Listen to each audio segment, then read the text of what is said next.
Deputy Speaker. My constituent Lynn O'Sullivan emailed me at 4:30 last Sunday morning from the A&E department at Aintree Hospital.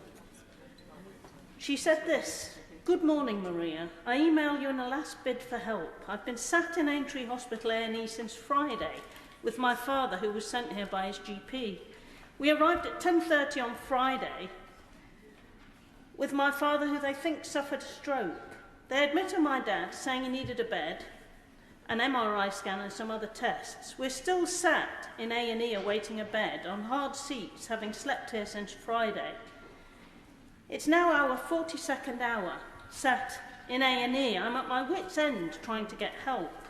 A doctor on Friday evening prescribed high blood pressure medication for my father, but he's only received 1 dose. I beg for your help. I don't want to lose my dad due to poor hospital care." Well, who would?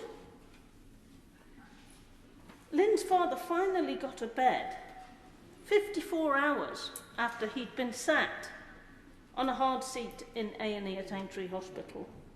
He eventually got his MRI scan 78 hours after he attended the hospital. This was without him needing an ambulance. I'm glad to say Lynn's father had not had a stroke, and he's in hospital now. This isn't only one isolated example. There have been many other examples in Liverpool. On the 27th of December, the wait at Wiston Hospital A&E was 20 hours. By New Year's Eve it was 30 hours, and people were being told not to go unless their condition was life-threatening.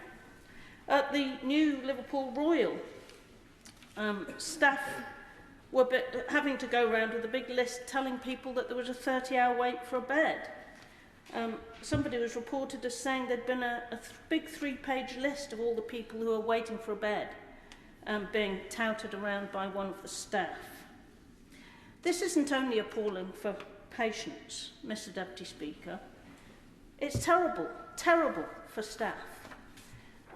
Honourable members and right honourable members may have seen the letter that top doctors at the New Royal Liverpool wrote to their management, saying that they were ashamed of the dreadful conditions in the chaotic emergency department. This is in a brand new hospital.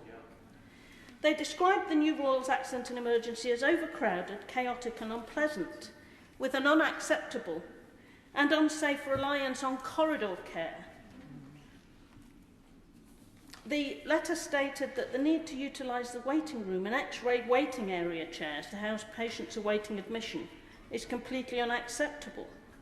They said they were embarrassed, ashamed and demoralised by the standard of care that they were able to provide.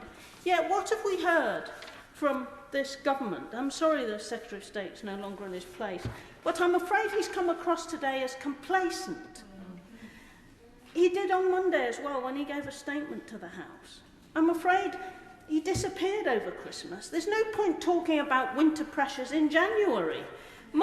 It's too little and too late if you're having to talk about it in January. There needs to be planning well in advance. I'm afraid he disappeared over Christmas. He's come across as simply seeking to blame anybody else but him, anybody else but his government. Everything else is to blame. It's the pandemic, it's flu, it's unexpected pressures. I'm afraid the government is complacent. They are in charge of this system. I'm appalled by the Secretary of State's indifference. I actually find it quite shocking because, Mr. Deputy Speaker, one cannot fix a problem if one does not accept A, that it's serious, B, that it's one's responsibility to do it, and C, hard work is necessary to get these things right. And I'm afraid that what we have from this government is complete indifference, complacency, and it comes across, Mr. Deputy Speaker, I'm very sorry to say, as a lack of care.